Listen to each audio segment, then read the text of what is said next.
This is your news source evening bulletin for today, Wednesday, the 3rd day of November in the year 2021. I'm Gordon Mosley, and here's what we're tracking tonight. A well-known private physician, Dr. Colin Roach, was found murdered in his Duke Street, Kingston office late last night, triggering a police investigation that is continuing.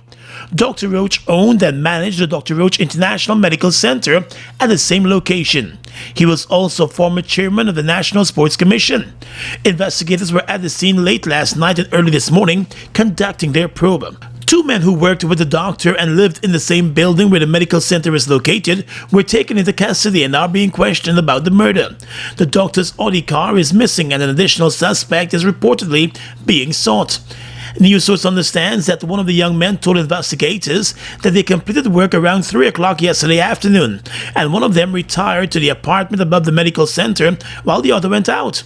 Investigators were told that the doctor was in his office at the time. One of the men told investigators that he later saw a man entering the medical center at around 8 o'clock last night, but later leaving and then returning a few minutes later. Investigators were also told that the doctor's car was seen driving away from the building after 10 p.m. The young men claimed that they called the doctor's phone after noticing the lights were still on in his office. When they got no answer, one of them decided to use his keys to enter the medical center to turn off the lights. And it was then that the doctor's bloodied body was found lying on the floor in a pool of blood. Police investigators and emergency services were summoned. Investigators noticed a wound to the left side of the 49-year-old doctor's forehead. He was pronounced dead at the scene. There are several CCTV cameras located on the inside and the outside of the building, according to investigators. Nearby buildings also have CCTV cameras. Dr. Colin Roach was one of two doctors authorized locally to conduct medical examinations for persons seeking immigrant visas for the United States, and he was once a clinical physician for the US CDC office here in Guyana. He is survived by his wife and 3 children. In a statement today, the Ministry of Health expressed its sadness and shock at his killing, remembering him as one of Guyana's young but experienced doctors.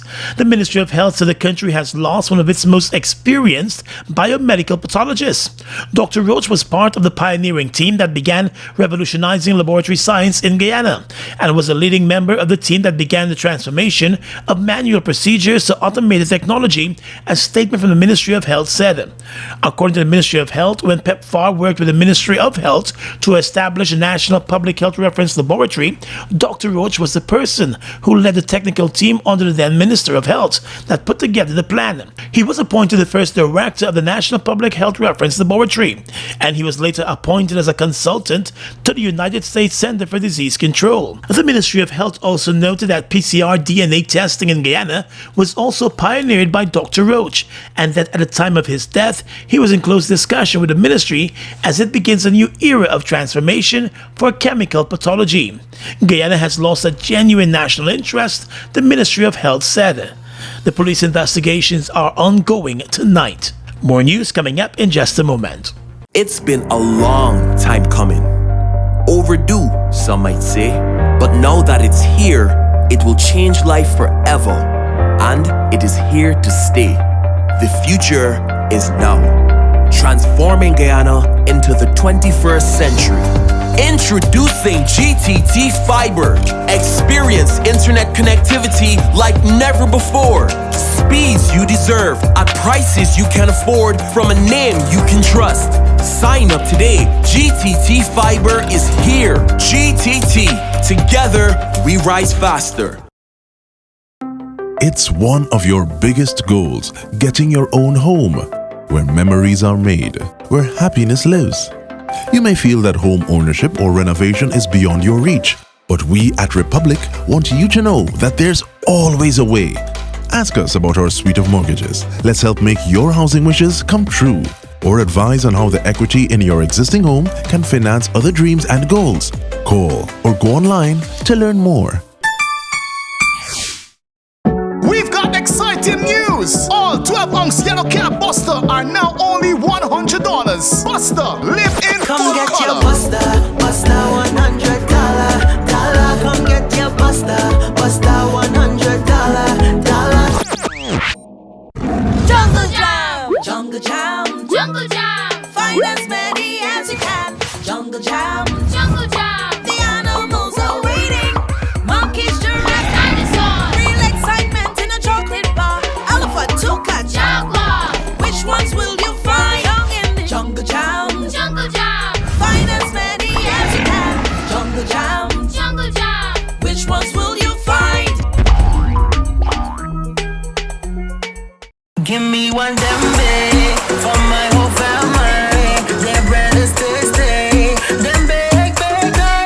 with love and passion by our dedicated team of fine bakers, we give you Dembake. With the same great quality you're used to, we now have a slightly new look. Here in Land of Canaan, we are ready to give you even more. Don't wait until you're hungry. Reach for a slice of Dembake. Dembake, healthy, wholesome living. Alana! Oh my gosh, it's so great to see you. You must have heard. That's why you're here at GPL. The great news, GPL's 22 for 22. I absolutely did hear. They're giving away supermarket vouchers worth $25,000 to 22 customers. Isn't it just awesome how GPL is giving back to the community, though? For sure. But you know what you need to do? You need to ensure your account is completely settled, while prepaid customers need to purchase credit during the promo period and make sure that you ask for that coupon. Nobody's left out. GPL's 22 for 22. Promotions run October 1 through October 15th. Mobile Delvac and all other mobile lubricants are distributed by Salt Guyana Inc. Mobile Delvac and all other mobile lubricants are distributed by Salt Guyana Inc.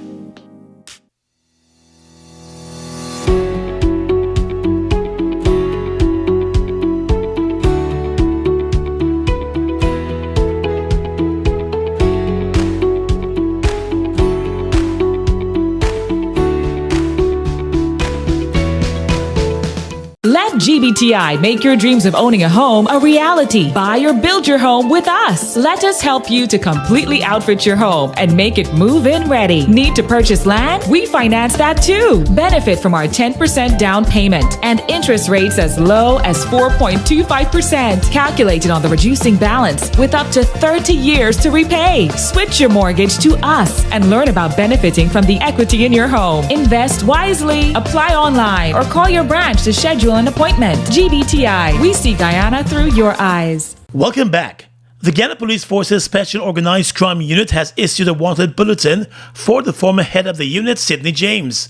In a statement, the police force said James of Lamaha Springs, Georgetown, is wanted for questioning in relation to allegations of fraud and obtaining money by pretense. Details surrounding the allegations were not released by the police. James, who was a lieutenant colonel in the Guyana Defense Force, was appointed an assistant police commissioner in 2014 under the former PP Civic government and transferred to head the new Special Organized Crime Unit. He remained as head of the unit up until 2019, when his contract was not renewed under the APNU AFC administration. Just before the decision was made not to renew his contract, he was sent on administrative leave after a special audit unearthed a number of instances of mismanagement of funds and falsification of documents at a Special Organized Crime Unit. A young chain snatcher was shot dead in the Stabroek Market area this afternoon by a licensed firearm holder when he attempted to snatch a gold chain from around the neck of the firearm holder's wife. The husband and wife were in the busy area shopping, and while they were in the vicinity of that Stabroek Market clock, the woman was attacked by 3 youths, with one of them trying to relieve her of her jewelry. The woman's husband immediately went into action and pulled out his firearm and opened fire, hitting one of the bandits to the body while the other 2 bolted from the scene as other shoppers and vendors also sought cover. The chain snatcher who was shot collapsed and died at the scene. He was only identified as Sidel, and persons in the area said they believe he's from the East Bank Demerara village of Agricola. Some of his family members arrived at the scene and broke down in tears as they saw his lifeless body. Police officers were summoned and an investigation was launched, with a number of persons being asked to submit statements. Let's tell you now that opposition leader Joe Harmon has expressed his displeasure over the government's updated COVID-19 measures, specifically the reduction of the curfew hours in light of the increasing number of COVID cases in the country. Mr. Harmon said with a death toll now nearing 1,000, it was expected that measures would be tightened up, not relaxed. The government has completely ignored the call of more than half of this country to return to a 6 to 6 curfew. Instead, the curfew has now moved to 12 midnight to 4 a.m. Undoubtedly, this is a cause for concern, as this government has shown time and again that it has no plan to look after the welfare of our people. The opposition leader said the government must show the will to put people before profit, pointing out that the virus has already caused severe destruction around the country. The death toll has now reached 925 persons. And this is a clear indication that the PPP has no plan to deal with the virus. And they've left Guyanese people to fend for themselves. The Minister of Health has already defended the move to reduce the curfew hours, saying the virus has been in the country for over a year and a half, and citizens are well aware of what must be done to keep themselves safe. The opposition leader met yesterday with the Georgetown Chamber of Commerce and Industry, and he raised similar concerns about the government's COVID-19 measures. While the government of Guyana has settled all court matters against Digicel outside of the court, weeks after filing criminal and civil proceedings against the company and its chief executive officer. Back in October, civil proceedings were filed against Digicel and the CEO over a series of breaches that were uncovered by the telecommunications agency. Digicel was accused of the unlawful use of spectrum in contravention of the law. The government moved to the court and filed both criminal and civil proceedings against the company. However, Attorney General Anil Nandlal confirmed today that both parties have reached an agreement and out-of-court settlements, and therefore all of the matters have been discontinued. He said the matters of controversy between the parties have been resolved, and both parties have withdrawn and discontinued all litigation instituted by and against each other. The government is tight-lipped on the settlement, with the Attorney General indicating that he will not be disclosing details of the agreement. Two other telecommunications companies, GTT and eNetworks, had complained about Digicel's squatting and spectrum that those companies were given permission to operate on. High Court Judge Justice Franklin Holder has ruled that the consideration and approval of the budget proposals for constitutional agencies in September last year were unlawful. APNU-AFC Member of Parliament David Patterson had filed a lawsuit against the Attorney General and the Minister of Finance, seeking a declaration that the consideration and approval of budget proposals of the constitutional agencies by the National Assembly in September last year were in breach of Section 80B2 of the Fiscal Management and Accountability Act. The court action was filed after it was found that the government in September last year disbursed sums of monies in favor of constitutional agencies without first circulating the budget or proposal of the agencies. In his ruling, Justice Holder explained that the government could not rely on the doctrine of necessity as a defense with violation of Section 81 and 2 of the Fiscal Management and Accountability Act, as argued by the Attorney General. While the government argued that the move was intended to keep constitutional agencies afloat until a new budget was presented, since the government was new, Justice Holder pointed out that there were adequate provisions to address any perceived dilemma relative to financing the new government and the constitutional agencies.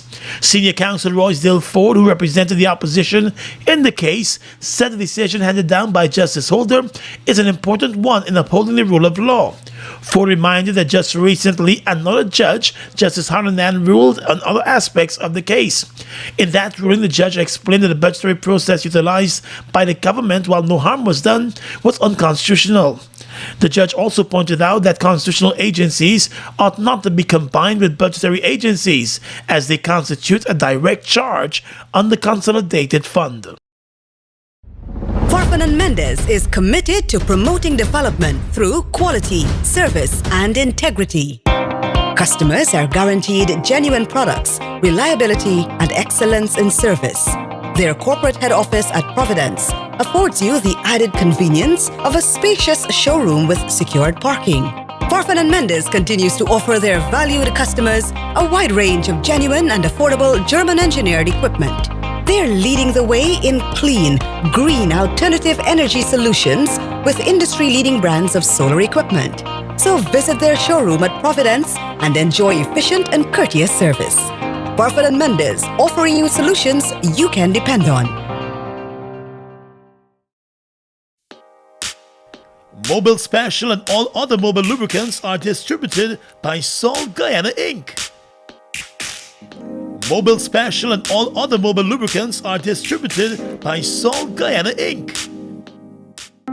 It's one of your biggest goals, getting your own home, where memories are made, where happiness lives. You may feel that home ownership or renovation is beyond your reach, but we at Republic want you to know that there's always a way. Ask us about our suite of mortgages. Let's help make your housing wishes come true. Or advise on how the equity in your existing home can finance other dreams and goals. Call or go online to learn more.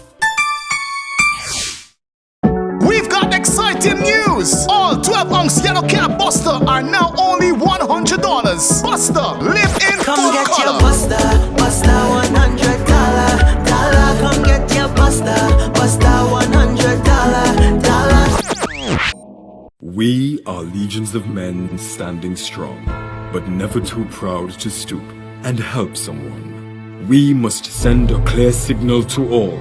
Do right. Walk in upright ways, knowing that's what being a man is all about. And ever aware that things will only get worse when good men do nothing. Stand strong. Be the one to live right. It's been a long time coming. Overdue, some might say. But now that it's here, it will change life forever. And it is here to stay. The future is now. Transforming Guyana into the 21st century. Introducing GTT Fiber. Experience internet connectivity like never before. Speeds you deserve at prices you can afford from a name you can trust. Sign up today. GTT Fiber is here. GTT. Together, we rise faster. Fuel it up and drive, super 95 to the fuel it up and drive, super 95 to the protect your fuel system, boy. High mileage and performance, boy. Guyana Super 95 gasoline gives you more reasons to drive and is available at 56 service stations nationwide. For affordable price, high performance, and high mileage, choose Guyana's Super 95 gasoline. Fuel it up and drive.